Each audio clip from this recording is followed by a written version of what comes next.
All right, Luke, it's officially done.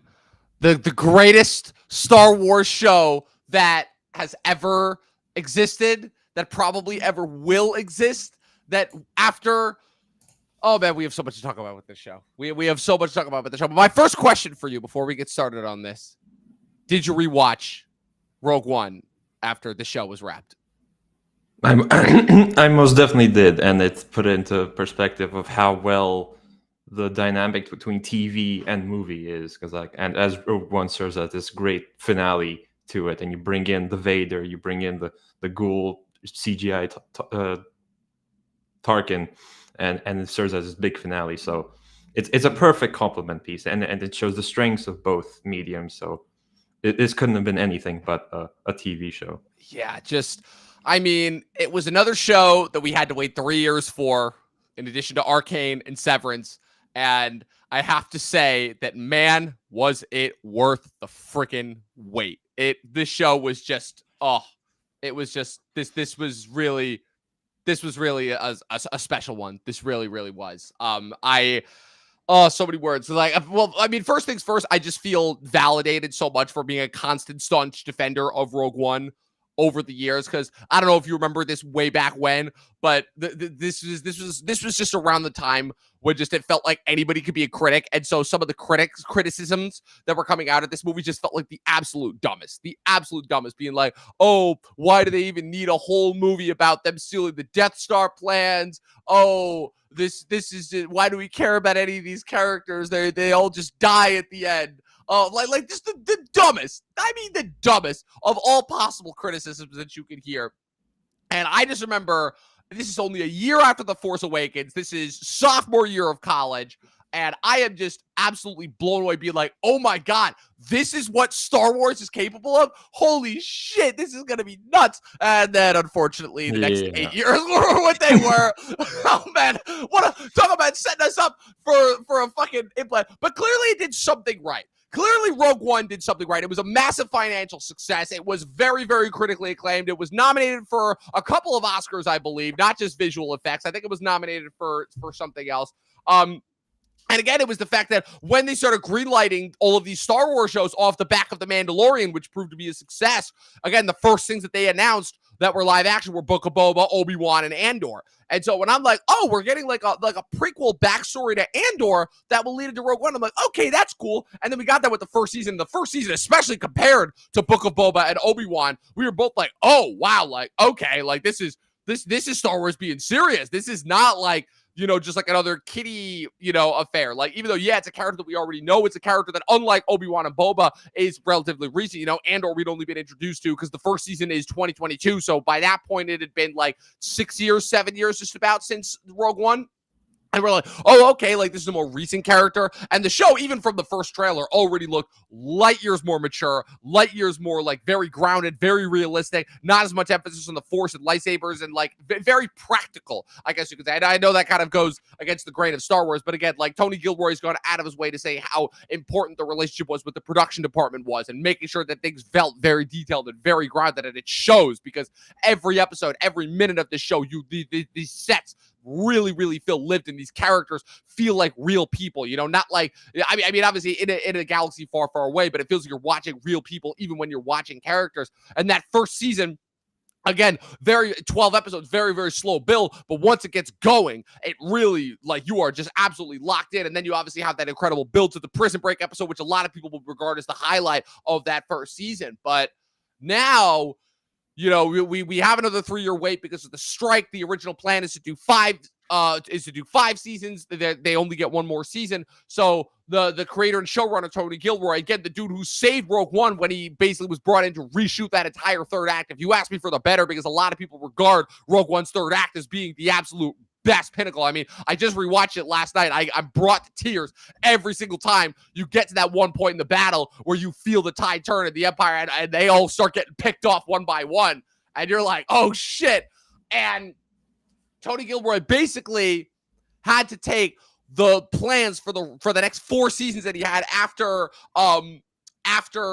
season 1 and cram them all into this one season where every 3 episodes is this one stretch that takes place over the next 5 years that are leading directly into Rogue One, to the point where the last 3 episodes literally lead us directly into Rogue One. So I have, first things first, in order to get this started, I wanted your take on that. How, because most of the time when you see that happen, that's ultimately what screws a season of television. And in this case, it kind of ended up benefiting it. Yeah, I think in recent memory we've had a lot of TV shows ending earlier and probably for the better, like Succession season 4. We thought, a lot of people thought, oh, already, but then we saw the season 4 and it ended like perfectly. So just tighter is better. Not stretching it out. I think that was a good decision, because I don't know how you make 5 seasons out of this, because exactly. it felt so tight and well written. And Andor is a perfect example of, you get good creatives, you give them time, give them resources, and they will make something good. Like that's all it takes. Like most of the time in Hollywood, everything's rushed, and that's why it looks or is bad. And in Andor's case, it's like, we just brought in a guy. Because they were gonna do something else with Andor, and I think I saw a tweet that Tony Gilroy was emailing them. They're like, no, this is terrible. You should do this, and then they hired him. He was like, oh no, what have I done? Yeah, because this whole press tour, everything he said has been gold. He's like, I didn't want to do the show. I hoped COVID would kill it. But no, they brought in a guy, and he's not like a Star Wars guy. He's like right. He wrote all the Bourne movies, I think. Yes, he did. Like that. Yeah. And he's just telling a story, basically a history revolution story. It just happens to be Star Wars, and I think that's the best approach to take with something like this. It's not a good story because it's Star Wars. It's just a good story. Yes, it's a classic case of, oh, we're not bringing in a dude who's a fan of the property, because I've started to realize that I'm like, okay, maybe because as much as I love Dave Filoni, and I do, outside of animation, his efforts have been rocky, to say the least. Because again, man, I like all of Mandalorian, but again, he's collaborating with Favreau on that. Book of Boba was a gigantic miss. And then Ahsoka wasn't really the biggest fan of that one. Like like Ahsoka felt like it was trying to pay too much homage to its original property without understanding and having like the juice and meat that made Rebels so good to begin with, ultimately. And it ultimately felt like more of Ahsoka felt fan made, if that makes sense. And it's like, that's cool when it's like 10 minutes and it's on YouTube, and like, you're like, you give credit to the people who are to the scrappy guys who made this production. When it's the actual dude who made the original property, that's when you're like, not really a fan of it. But with Andor, it's so interesting because, like I said, Tony Gilroy, this is like a seasoned veteran of both of film, ultimately, not even just with TV, with film. You know, he's his credits. I'm gonna pull them up because I always go back to the same 3 or 4, but he has so much more ultimately outside of that. The biggest thing, like you said, he's known for writing the Jason Bourne movies. He wrote The Devil's Advocate, Proof of Life, famously directed Michael Clayton, directed The Bourne Legacy, his brother Dan Gilroy, who's also a writer as well, wrote and directed Nightcrawler. And again, he's been known for getting some uncredited rewrites on a couple. Gareth Edwards clearly likes him because he, again, not just Rogue One, but Gareth Edwards' Godzilla, he also did uncredited rewrites on it. I'm like, no wonder I like that 2014 Godzilla so much. But anyway, like I said, this guy is clearly somebody who knows what he's doing when it comes to this sort of stuff. And like you said, the fact that he's not trying to make a Star Wars thing, he's trying to make just a wartime story. It really comes to show like kind of the era that we're living in right now, where that is kind of the only way that you can tell this type of story is within this gigantic IP. But clearly it works, because in terms of this working as a spy espionage show leading up to a war first, and as a Star Wars thing second, the irony that I've pointed out here is that for all of the Star Wars nerds that are wringing their hands up, being like, oh, this, that, and the third, I'm like, the irony being is that in trying to make just a good story first, he's done a better job of creating this connective tissue, which is what these kind of Disney Plus shows serve as. He's done a better job of that than the people who have set out with that intention. You get like a Zeb popping up in Mando season 3 as like a blinker you'll miss a cameo, and everybody's like, okay. And then you have an entire live action show that's dedicated to continuing the story of Rebels. And everybody is like, okay, if you haven't seen Rebels, then why do you care ultimately at the end of the day, And so it's this thing of where okay, and now, like I said, he's like, yeah, I didn't care about Star Wars at all. I just wanted to make like a good, like a really, really good show ultimately. And he's done a better job, I think, of connecting it within all of the movies, like than any other live action project, I think. Yeah, I think one of its biggest strengths is the world building of Star Wars. Like we've had what, like 11 movies and like I don't know how many shows by now, but we've Too never many. like Too many is the answer. we've never seen like, okay, what is it actually like living like within the universe, or especially in this Empire era? Because it's always like, okay, what are the Jedi doing? What are the clone troopers doing, or whatever? But this time it actually builds up like, hey, this is what the regular day for a regular Star Wars person looks like. There's journalists in Star Wars. I didn't think there were like these all. There's TV broadcasts like just making the universe more realistic is actually better for it, because like ultimately I think Star Wars is more of a fantasy story within a sci-fi setting, like especially the first one. uh, so then extending this world building like on ground level through the characters is it's just brilliant, and seeing like really what the Empire is about, because they're essentially they're Nazis, right? Right. 'Cause, like in the original movies, they're like, oh, they're the bad guys, we got to beat them, and we only see like this part of the rebellion, and this whole show is like seeing how that rebellion forms, what it costs from a character standpoint to actually make a difference. So I think that's probably its biggest strength for me. Like I said, it's the fact that this is really, if you really want to go for it, the first Star Wars thing. I mean, yeah, Rogue One, but this is the first Star Wars thing that really is like, no, this is made for adults. Not like, kids who are unable to really grow up and are now kind of stuck in this weird phase of Arrested Development. Not like kids originally, because again, that's the thing that everybody's forgotten over the years, is that Star Wars is a kid's property. It's really the first major live action thing that's made for kids. This is the first thing ever, I would say, in this franchise that is like, no, this is made for adults. This is showing like, okay, the Empire is evil, and this is how they've gone about systematically oppressing and destroying the free peoples of the government. And this is, again, the natural resistance that occurs as a result to it. We're not going to get into the Jedi. We're not getting into the Force. There's no Emperor. There's no Palpatine. None of that. This is just how do the regular people in the galaxy, how do they, fight against tyranny ultimately? And obviously in the day and age that we're living in, where the technocrats have ultimately taken over everything, it couldn't be more pressing and relevant ultimately, if you ask me. And the fact that, ironically, for a show called Andor, the fact that the majority of the interesting characters that I love following, that I've had an absolute blast with, are not called Andor is kind of insane. Like all of the new additions that this show is adding, Bix, Cyril, Deidre, Luthen, Mon Mothma, of all people. Again, a character who 20 years ago had all of her scenes deleted from Revenge of the Sith, and now is like one of the quintessential Star Wars characters. We even had a recast in the middle of the season. For the first time in Star Wars continuity, Jimmy Smits did not come back to reprise his role of Bail Organa. We instead got Benjamin Bratt replacing him. I think it was like a scheduling conflict that they said. And you don't even care, because again, these characters are just so well fleshed out. They're so well developed. They're so well built up. You understand where each and every one of them is coming from. Even with some more legacy characters like Mon Mothma, you understand kind of the conflicts that they're dealing with, mostly because, again, they are, you see what the problems that they're dealing with now. You're not worrying about, like, you don't have to remember, oh yeah, they are part of like the original Senate cadre that was against Palpatine 20 years ago in Revenge of the Sith, and they were the ones that were with Padme voicing opposition to him, and then when he takes over, they start laying the groundwork for this underground resistance. You don't have to remember any of that. You don't have to remember or know any of that going into this. You could just say, oh, this is this character, this is the conflict, this is the problems that they're dealing with, this is how they're going to overcome it, as any good story does. Yeah, absolutely. Like just having those characters, like you see them in the original trilogy, and now you see how they got there eventually. I think that really deepens those original movies, and as we talked, especially Rogue One, because like I'm watching Rogue One, I'm like, that's not just Diego Luna, that's Andor. That's the character, Andor, from the hit show Andor.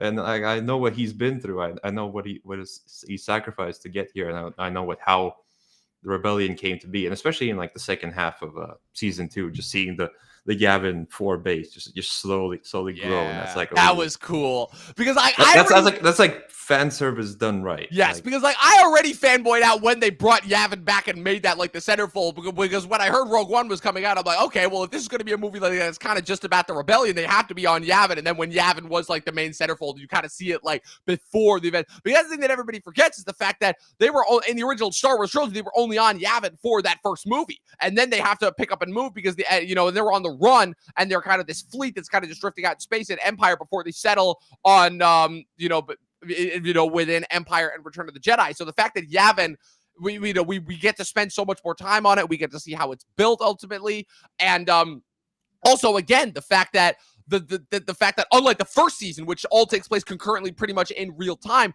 this season again takes place over the course of 4 years. The fact that they very deliberately released it in batches of 3. The fact that they're like, yeah, every Tuesday you're getting 3 episodes and you got to watch them all in a row because it is like getting a movie each week. And it really felt like that, where you get part 1, you're like showing Cassian shortly after the events of season 1, now fully working for Luthen. Part 2, you're laying the groundwork for Gorman. Part 3, you get Gorman, and that's really when everybody locks in. You got like I said, that was the prison break episode from season 1, but so much more. The Gorman massacre, which is this massive event that was hinted at that really kind of sparked that people really regard as like the spark for the rebel activity. And then you get the final 3, which is kind of wrapping up the events of the show and leading us into Rogue One. Real quick, because I go back and forth, I didn't think that there was going to be any topping Gorman, but those last 3 episodes, man, did I not see them coming, and did I not see how much of a chokehold that they were going to put me in? Like, do you have a preference as far as a favorite, or no? You're like, no, they both kind of each serve their individual purposes for the story. I'd say episode 9 was probably my favorite with Mon Mothma's speech. I'm like watching this, I'm like, okay, this is a Disney Plus production. Like, this is coming out of Disney Plus, like of all places, on a Star Wars show. I'm like, oh my god, like this is what Star Wars is capable of. Yes. And also, again, creating connections where you didn't even realize it. Again, even though I don't know if Tony Gilroy is as much of a non-Star Wars fan as he claims, because that speech that Mon Mothma gives is in Rebels. Like, Ezra is listening to a clip of it in Rebels. So I'm like, I don't buy it necessarily. I think you might be a little bit more of a fan than you're letting on, Tony Gilroy. Because, again, and the fact that they even reference Rebels, because when Andor gets her back to, when Andor gets her off of Coruscant, and he meets up with the guy from Rogue One, Colonel Draven, I think is his name, and he's like, oh, don't worry, Gold Squadron will take it from here. That's the Rebels, from Rebels, that's Ezra and Kanan and Hera and Sabine and Zeb. That's all of them. So again, it's just the fact that I love stuff like that. Stuff like that where it's like it's not really important to the story, but it's all of those hints that are there for like all of like the diehard fans. I love moments like that. That just makes me go absolutely nuts. For me, it was episode 8, because just from a filmmaking standpoint, oh man, the way that they set that up, the way that had been deliberately set up, it builds all of this chaos, and it's just nonstop. And then the one shot goes off, and then the massacre begins, and you're just like, whoa. And the fact that you also get the backstory of how Cassian met K2SO, which again is a relationship that takes us all the way into Rogue, that is a crucial foundational relationship for Rogue One. And yeah, it's just that's great. What did you think of their decision of where they chose to bring Bix ultimately? I think it's really almost brave in a way, because like it heightens the stakes for Andor, like without him even knowing it. It heightens the stakes for us, not for him necessarily, because I think had he known she was pregnant, he wouldn't have gone to help the rebellion, and then maybe Rogue One wouldn't have happened the way it did. So I think that's just really good. Like writing. Yeah, exactly. It's such a good writing. It's the perfect writing choice, because you're like, it would be too easy to kill her off, because, and also if you ask me, I think that if they were going to kill her off, they missed that chance in season 1. They would have had to have killed her off in season 1. The fact that they deliberately kept her around, I'm like, it would be too easy to kill her off now. Like, and it really wouldn't make sense ultimately, especially since like, the one thing that is very much established in Rogue One is that him and Jyn are not like romantically anything. Like, that hug at the end is more so just they're exhausted and happy with the fact that they pulled off the mission ultimately, and the fact that they have no one else in this moment as they're literally looking at this inevitable doom and gloom. But the fact that they once again infuse so much agency into Bix as a character, the fact that they make her the one that makes the choice to be like, look, I know that you're again right now you have to choose the rebellion. And even though they don't tell us at the end, it's revealed, oh, she has a baby. So again, even though we obviously know that Cassian does not survive the events of the next year, ultimately after the show wraps, the fact that we kind of get that nice little catharsis, like, oh, the legacy does continue just for Next Generation. That was just like, oh, on like, Disney Plus, right coming like, soon. on Disney, Andor Jr. Andor Jr. Andor, the Next Generation. Oh God. Oh, why did they do it this leads to us? up to the First Order, like rising into power. Oh, watch this kid be fucking Poe Dameron. Oh God, we gotta stop. We gotta stop. Oh my God, think that is a popular. we're giving Disney too many ideas. Fuck.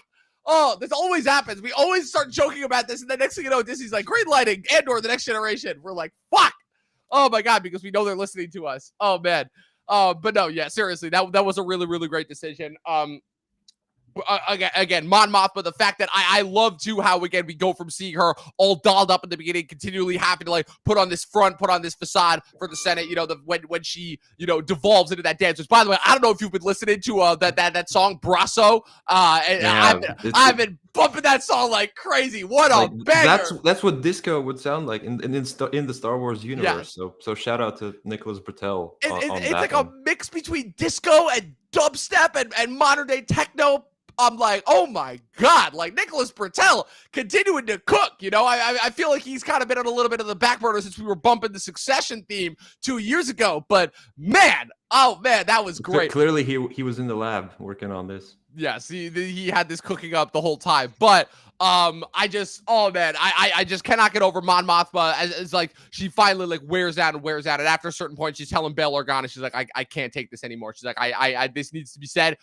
She's like, the time is now, especially after the fact that she does it right after Gorman. It's like, yeah, this has to be done. And the minute that I started seeing all the news articles pop up like immediately after 7, 8, and 9 dropped, I'm like, oh. I'm like, here we go. I'm like, cause it was kind of following along the track of the first season where I'm like, okay, the first 6 episodes, they're a little slow. Where is this going? I'm like, okay, 4, 5, 6, that's kind of laying the groundwork for us. You know, 1, 2, and 3, we're kind of got a little silly, you know, when Cassian was trapped on Yavin with those initial batches of rebels and they were all like shooting at each other. I'm like, okay, what are we doing here? But that's just the Andor first arc. Right, exactly. Like but you can get past that. Right. It still has a really cool like escaping with the TIE fighter. Yeah, that was cool. That was awesome. And then when he shows up and saves Bix and the other guy, what's his name? And unfortunately their third guy unfortunately gets killed. But yeah, well, after Gorman and leading into Mon Mothma's speech, and then the way that he's the fact that Andor is able to get her off, and then by the time we see her at the end and she's like fully back to the Mon Mothma that we know, cloaked all in white,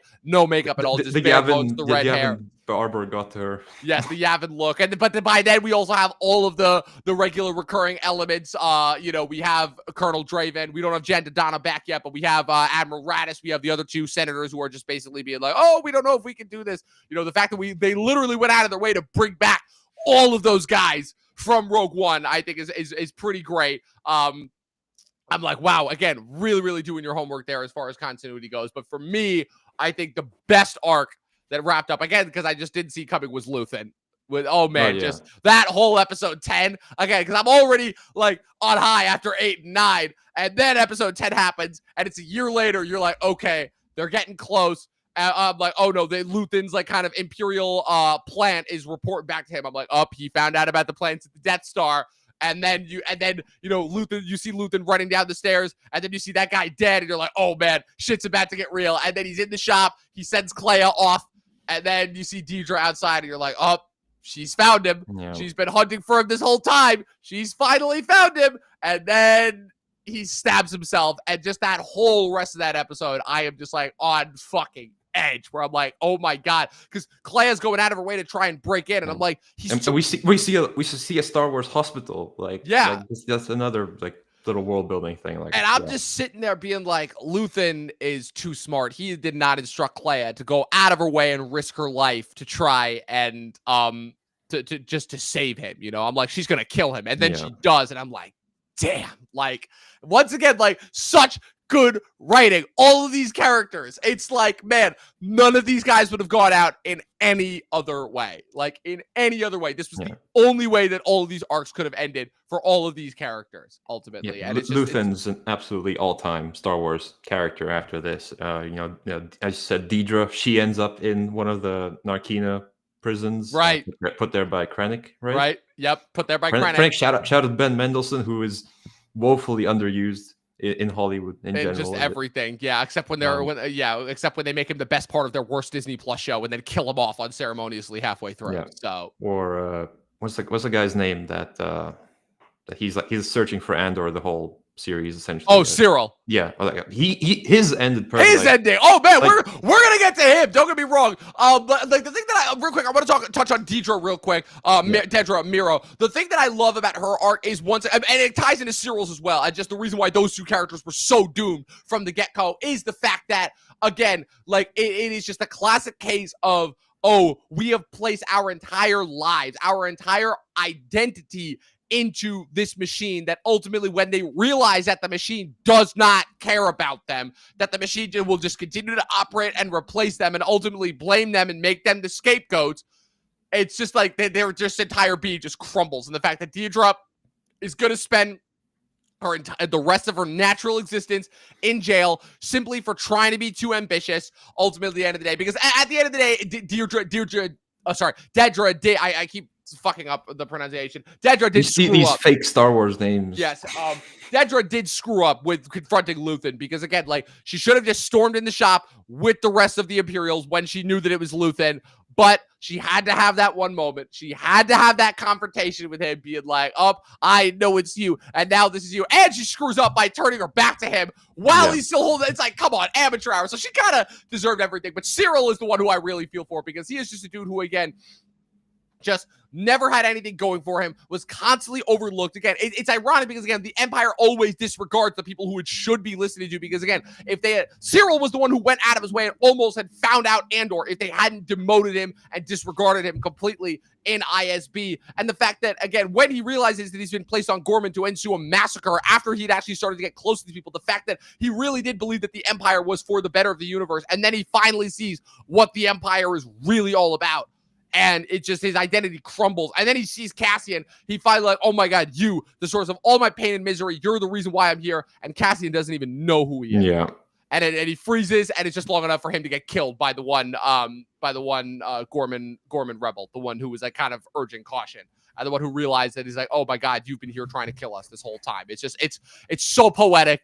These characters, again, these endings, they could not have ended any other way. What did you think of the tragedy of Cyril Karn and Dedra Miro? Yeah, I think it's perfectly written, like where they ended up, where they started, and what the journey they went on, and especially Cyril's, because like Andor's been his whole world essentially, like trying to find this guy.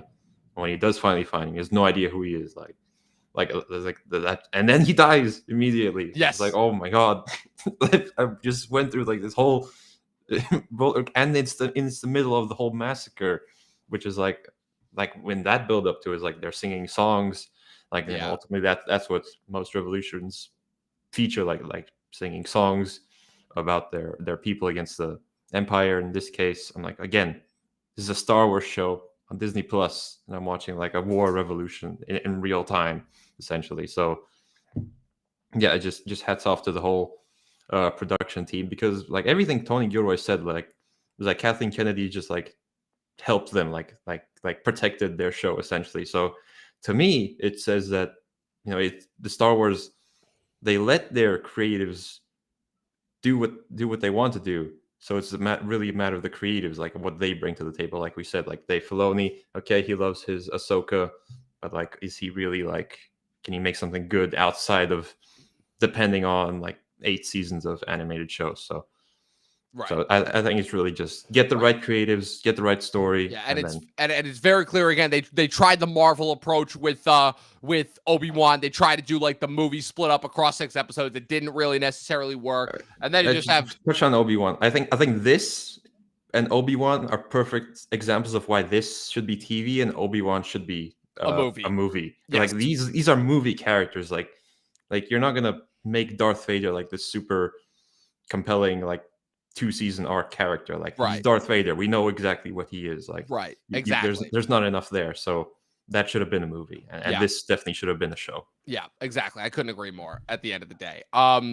Yeah, it's just it's honestly it's amazing. It's mind-blowing ultimately. The fact that they pulled the show off, the fact that they were able to get 2 seasons of just absolute perfection out of it, the fact that they were able to get us invested in this whole new batch of characters, some of whom we knew, but a lot of whom were new, all leading up to it. The fact that they were able to again ground Star Wars in this completely new in this completely new way that we really hadn't seen before. Again, really showing that Rogue One was not a mistake. It was not a fluke. It was very, very intentionally done that way. And again, it's just, there's this extra, it's rewarding for longtime viewers in the best way possible, in the sense of knowing that the next time that we see these characters are going to be sacrificing their lives to get the Death Star plans and ultimately ensure that the original trilogy, can happen. It's one of the reasons why I love Rogue One. It's one of the reasons why I love the show. It's the fact of, again, it shows that the real heroes of any story really are not like the main characters. It's not the Luke Skywalkers and the Han Solos at the end of the day. It's the little people on the ground who are actually,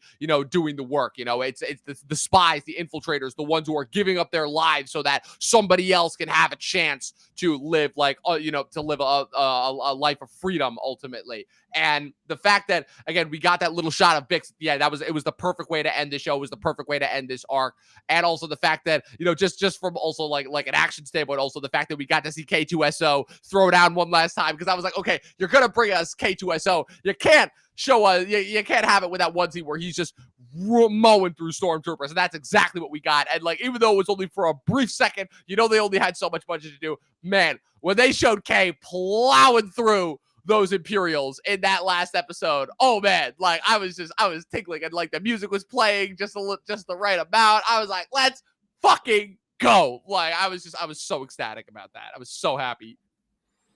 Yeah, exactly. Like you said, they have a lesser budget because it is TV, but it's because they use it to their advantage. They use real locations and then build off of that. Like you go through the season 1 and 2, you can find where the real locations are, and they've just put Star Wars buildings in the back. So that's the right approach to take. Not everything needs to be shot in the Mandalorian volume. I think the volume's kind of gone away in recent years. People realized it's not the answer we thought it was, and only Greg Fraser knows how to use it. So yeah, it's back to real locations. Yes, thankfully, which I'm really happy about, because it really shows. Again, the fact that part of the reason why the show works so well is it feels so lived in. It feels so real. And again, Gilroy talked about this when he was talking about season 1. He's like, yeah, our number one call coordination with everything was the production designer making okay, how does this work? How do we make this feel as real and as tangible as possible? And it really shows. The fact that this is majority of the time done practically. What little CGI is in there is very sparsely used. They're not, you can tell that this is when they're walking along something, you could really tell, use of miniatures as well. The fact that it feels like there's some sense of architecture here as well. The fact that you get all of these different, worlds, on Coruscant, on Gorman, on all the different, on Yavin, all the different planets that they visit here ultimately. Also, I don't know for sure, but I think that planet at the beginning that they were on, that farming planet with a little wheat field, that may have been the planet from Rebels that I never remember the name of. I think that might have been it, but I'm not sure. Lothal, that might have been it. I don't think so, but it looked very, very similar to Lothal, so I'm not quite sure about that. And yeah, ultimately, at the end of the day, this is the first 5 stars that I've given to anything all year. I haven't given 5 stars even I didn't even give 5 stars to Sinners ultimately. And the reason why I give it 5 stars is because what little flaws there were, and there were very, very few, were very, very quickly trounced by all the great stuff that the show had. Like I said, the writing, the production design, the character work, the fact that this wrapped up with such this sense of finality. You could tell that this was building towards an ending in a way that very, very few shows really are now. And the fact that we got that, and the fact that it hit so hard, and the fact that I even said it, I'm like, yeah, this is number 1 of the year. This is better than Severance and White Lotus. As much as I loved those 2 shows for the first half of the year, I'm like, yeah, this is show of the year ultimately. This to me is the show to beat for the rest of the year. And I'm sure that we'll get some good stuff for the rest of the year. But for, like I said, we got some stuff. Alien Earth finally got a release date on FX. You have the 17th season of It's Always Sunny in Philadelphia coming out. You've got a couple of other things for the rest of the year. But for now, this is the show to beat for me for this year. Yeah, I think the show for me to beat before this was probably The Pit.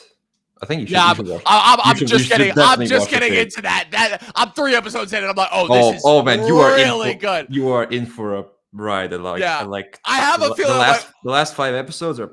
Oh, yeah, and the fact that like it's all set in one day too, I'm like, oh, yeah. that's crazy. I'm like, I think awesome. that will come the closest to topping this. Okay. I do think that Andor is just a little bit above The Pit. Like they're obviously they're so incredibly different. Right. Like you can't compare them. Right. But I think that these two stand above the rest of the TV landscape for now. So I hope that this is not the completely last good Star Wars that we get. I think, and I hope that someone up at Disney sees You're the more public positive. reaction. You're more positive than me. That's all I'm gonna say. You are I think more positive. I think I'm than me on that. delusional, if anything. I think I wrote in my Facebook reaction to this after I was done. I'm like, yeah, it just sucks that this ends because there's no way that Disney's ever gonna let something this good be made ever again. Is there anything else Star Wars coming out this Only thing I know year? about is Ahsoka season 2. That's the only thing. I mean, I didn't watch Skeleton Crew. I heard that was good, but like, it's like, oh, it's the Goonies, but it's Star Wars. And I'm like, yeah, right. So get ready for season 4 of The Mandalorian squashed down into a movie. Into a movie. Great. Yay. But what do you give this out of 5 stars? Oh yeah, I'm giving it 5 stars. Like yeah. it's a proper story. It happens to be told in one of the most popular IPs of all time, and then that combination just makes it all the better for it. So I'm glad. I'm just glad it exists. Like with many things like this, I'm glad that people got together and thought of this and made it, and they were allowed to make it. Most importantly, yes, exactly. It's funny because again, I remember when we first started this podcast that. Again, Mandalorian was one of our first ever episodes that we ever did. And like, so kind of, and watching like kind of how Star Wars has devolved over the last couple of years. Because we've covered almost all of it. You know, we covered Bad Batch, we covered Book of Boba Fett, we covered all the seasons of Mandalorian, we covered Obi-Wan, we covered Andor the first season. You and me begrudgingly covered The Acolyte when that came out. I think I watched 2 episodes and then and you were like, yeah, I'm good. Yeah, the only one that we really didn't cover on this channel was Ahsoka. That was really the only one that we missed, but for the most part, we've covered it all. And so, yeah, it's kind of insane to see this journey that we've come on, and the fact that now this is being like the most widely celebrated and the most critically acclaimed, because the first season was nominated for several Emmys, and I'm guessing that this season will be nominated for a couple as well, along with the Pit. This Emmy season is going to be really, really interesting. There's some bangers that came out of this past year. You know, Landman, The Penguin, The Pit. I haven't watched Poker Face yet, but I know that a lot of people like that. So this will finally be an Emmy season where it's like, oh, people will have seen more shows other than Shogun and The Bear. So that'll be nice ultimately to see. So with that being said, Luke, that was it. Like I said, next week is the big one. Mission Impossible, The Final Reckoning. I've already seen it. Oh man, that's right. You gotta hold your tongue. You got to hold your tongue for one more week. I'm probably going to see it on Thursday, and then I'm going to see it again on Saturday with my friends. Yeah. So I'll say this. It's good, but it has problems. So it doesn't top Fallout is what you're saying. Well, I don't think it was ever going to top Fallout. There was always the hope. I mean, I had a feeling it wasn't going to, but still. Oh man, it's not bad. Like, let's just get that out of the way. It's not bad. All right, we'll do that. We'll go with that. Yep. So, like I said, I am currently still in the process of finalizing Dead Reckoning. That will be uploaded tomorrow around this time. And and then that's it for our Mission Impossible Rewatch series. Then we'll be covering The Final Reckoning next week. Well, we shall see what Luke means by his ominous and cryptic statements. In the meantime, Luke, where can the good people follow you on the interwebs? They can follow me at Luke Reviews on YouTube. Strange growth of subscribers. It must be our Mission Impossible. It's got to be. It's got to be reviews and rewatches. So, and we had good fun doing those. So yeah, I hope you guys enjoy the last one. It was a good one. It was indeed, and there's some good bits in there to say the least. And of course, you guys can follow me with everything going on at Movie Nerd Reviews across all platforms, at Official Talking TV Podcast across all platforms. We will see you guys next week for the next episode of Talking Lost and Mission Impossible, The Final Reckoning. But in the meantime, 12 seasons in a short film and watch more fucking movies. We'll see you guys next time.